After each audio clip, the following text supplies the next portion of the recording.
Istain, Kiaman, Salaman.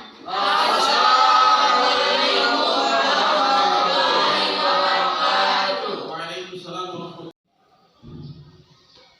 Ya.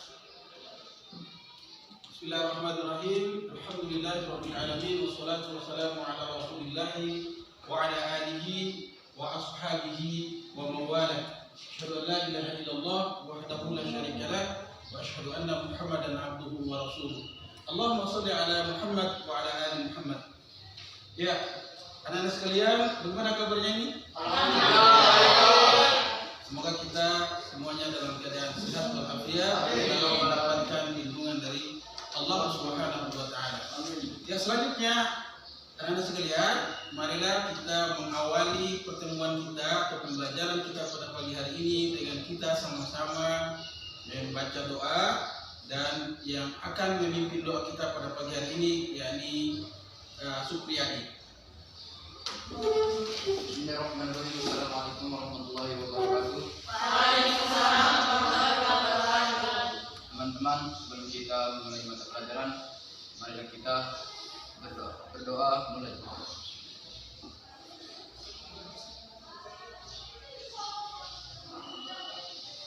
Berdoa mulai. Bapak akan mengawalinya dengan mengecek kehadiran kita semuanya.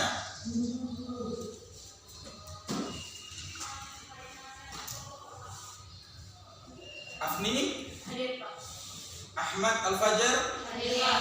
Ahmad Ramadan, Hadir, Pak. Al-Fahri Putra. Hadir, Pak.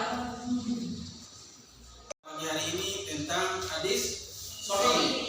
Namun sebelum kita melanjutkan, Bapak akan menanyakan sedikit terkait dengan materi yang telah Bapak sampaikan beberapa hari yang lalu, yaitu tentang hadis berdasarkan kuantitas rawi atau sanad, dan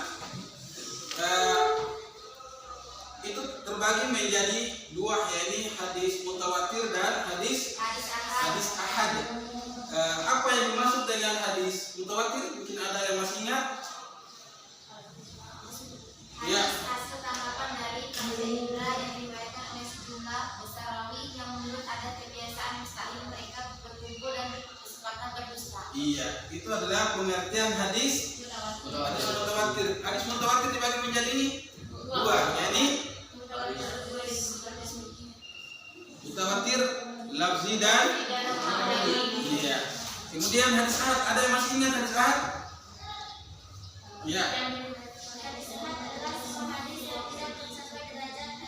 Iya, hadis ahad adalah semua hadis yang tidak mencapai derajat hadis mutawatir. Oke, kita akan melanjutkan materi kita pagi hari ini, yakni tentang hadis sahih. Namun sebelum kita melanjutkan membahas materi hadis sahih ini, Bapak akan menyampaikan tujuan pembelajaran yang akan kita capai pada pagi hari ini. Melalui kegiatan mengamati, menanya, mengeksplorasi, asosiasi, dan mengkomunikasikan, peserta didik pertama memahami materi tentang hadis sahih dengan baik. Peserta didik mampu memahami hadis sahih dengan baik. Yang kedua, menyajikan kesimpulan materi tentang kualitas hadis sahih dengan baik. Dan yang ketiga, itu mengkomunikasikan materi tentang kualitas hadis sahih dengan baik. Inilah tujuan pembelajaran yang akan kita capai pada pagi hari ini. Kita berdiskusi, anak-anak semua dibagi dalam beberapa kelompok untuk mendiskusikan materi ini. Maka Bapak akan menjelaskan secara garis besar materinya akan kita diskusikan. Materi yang akan kita diskusikan. Jadi pembelajaran kita pada pagi hari ini dengan menggunakan slide PowerPoint. Slide PowerPoint. Jadi yang pertama langsung saja, secara garis besar Bapak akan menjelaskan pengertian hadis sahih. Ya. Menurut bahasa atau menurut etimologi kata sahih berasal dari bahasa Arab yang artinya sehat. Antonim atau lawan kata daripada as-sakim artinya sakit. Jadi kalau orang sehat biasanya lawannya dengan orang sakit, atau orang sakit biasanya lawan atau antonimnya dari orang sehat. Itu adalah pengertian secara etimologi atau secara bahasa. Kemudian secara terminologi atau secara istilah. Hadis sahih adalah hadis yang bersambung sanadnya. Ingat, hadis yang bersambung sanadnya. Berikutnya bersambung sanadnya dengan jalur periwayatan melalui penyampaian para perawi yang sifatnya adil. Adil itu artinya apa? Dalam ilmu hadis atau dalam Al-Quran hadis, adil itu artinya pertama, orang itu muslim, berbeda dengan adil yang ada di pengadilan. Kalau di pengadilan itu adil itu adalah tidak berat sebelah, tapi kalau adil dalam ilmu hadis pertama adalah seorang muslim, kemudian dia sudah balik. Berikutnya dia adalah orang yang baik akhlaknya, tidak cacat muruahnya. Kemudian dia orang yang tidak gila atau waras atau berakal. Ini. Jadi yang pertama adil, kedua berikutnya dobit. Dobit itu artinya apa? Dobit itu mempunyai daya ingat yang bagus, yang kuat. Berikutnya perawinya yang sampai akhir, jalur periwayatannya tanpa adanya sas. Apa itu sas? Sas artinya tidak adanya kejanggalan. Kemudian yang berikutnya dan juga tidak adanya ilah. Apa itu ilah? Cacat. Inilah pengertian secara terminologi hadis sahih. Kemudian berikutnya definisi hadis sahih secara konkret baru muncul setelah Imam Syafi'i memberikan penjelasan tentang periwayatan yang dapat dijadikan hujah. Jadi Imam Syafi'i memberikan satu penjelasan tentang hadis. Anak-anak sekalian duduk dalam kelompok masing-masing dan Bapak akan membagikan LKPD untuk kalian mendiskusikan tentang materi hadis sahih ini.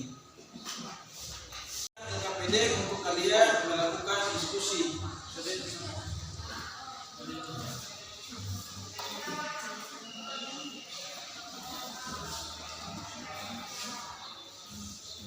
Ya, pelajari dulu LKPD-nya.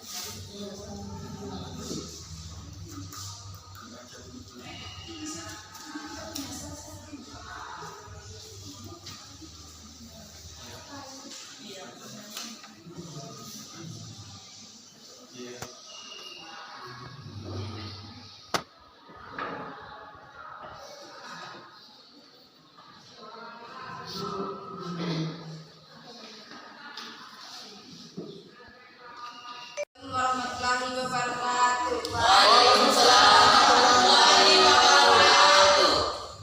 Terima kasih atas waktu dan kesempatan yang diberikan kepada kami. Kami akan mempresentasikan hasil diskusi kami tentang hadis sahih. Waktu dan kesempatan saya persilakan kepada Akhi dan Hijrah Ifa. Bismillahirrahmanirrahim. Assalamualaikum warahmatullahi wabarakatuh. Waalaikumsalam warahmatullahi wabarakatuh. Terima kasih kepada moderator yang telah memberikan saya waktu dan kesempatan untuk menjelaskan tentang hadis sahih. Baik, hadis sahih secara etimologi atau secara bahasa yaitu berasal dari kata bahasa Arab yaitu sahihun yang artinya sakit, yang artinya sehat. Yang mana sahihun ini ada antonim atau lawan kata dari sakimun yang artinya sakit. Dan menurut istilah hadis sahih adalah yaitu hadis yang sanadnya bersambung melalui perantara perawi yang adil, dobit, tidak memiliki sas dan juga tidak memiliki ilah.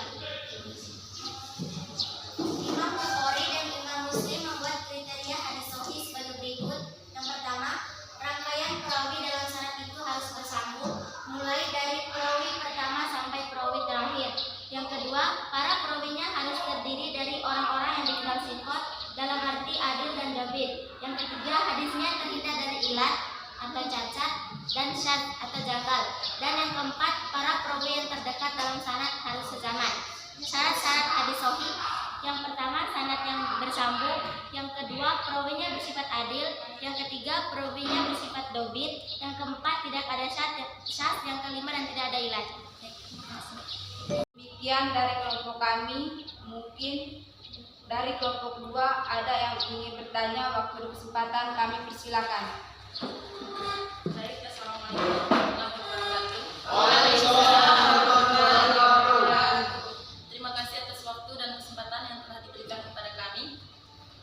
Saya mewakili teman-teman ingin melemparkan pertanyaan kepada kelompok 1 mengenai hadis sahih. Coba dijelaskan kembali penjelasan tentang pengertian hadis sahih.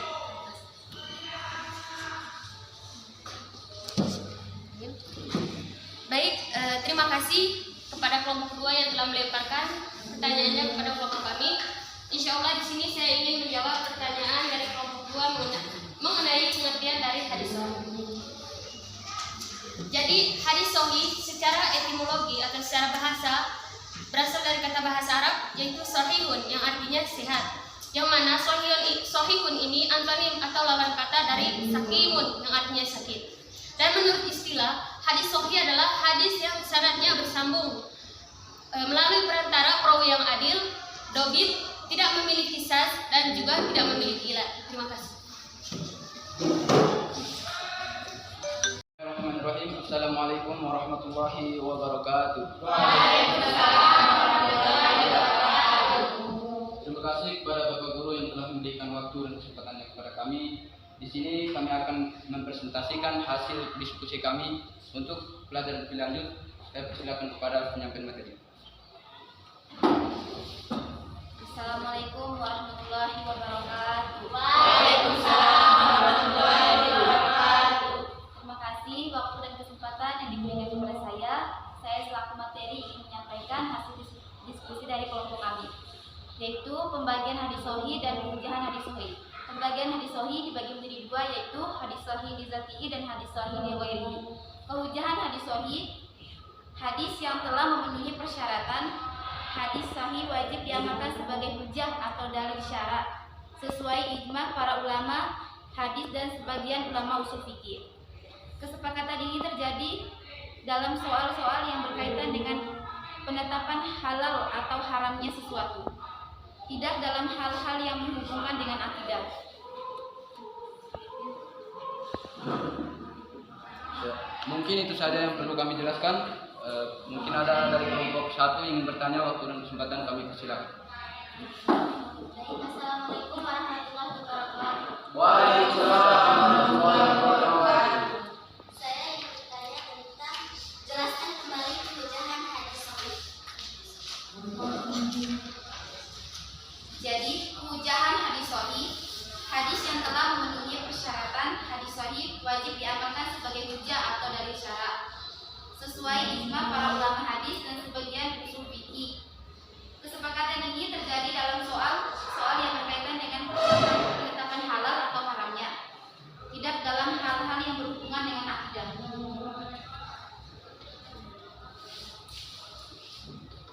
Ya, mungkin itu saja yang perlu kami jelaskan. Lebih dan kurangnya kami mohon maaf. Wassalamualaikum warahmatullahi wabarakatuh. Selanjutnya, marilah anak-anak sekalian, sebelum kita mengakhiri pertemuan kita pada pagi hari ini, kita menyimpulkan materi yang telah kita bahas secara bersama-sama. Ya, yang pertama itu adalah pengertian hadis sahih secara bahasa dan secara istilah. Oke, dilihat nih. Sama-sama, menurut bahasa sakit.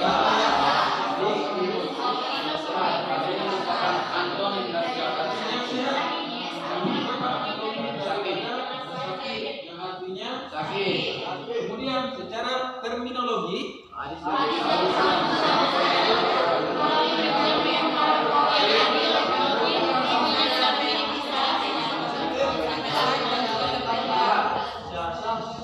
ya. Berikutnya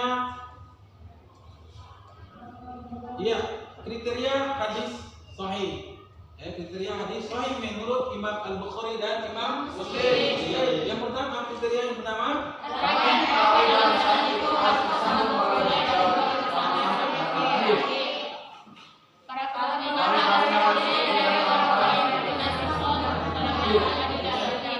hadisnya terhindar dari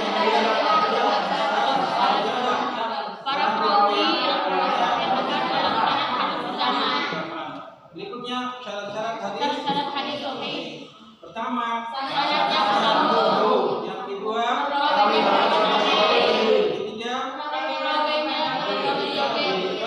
yang keempat, yang kelima, tidak memiliki ilat. Berikutnya pembagian hadis sahih. Pembagian hadis sahih dibagi menjadi dua, yakni hadis yang berikutnya kehujan hadis sahih. Hadis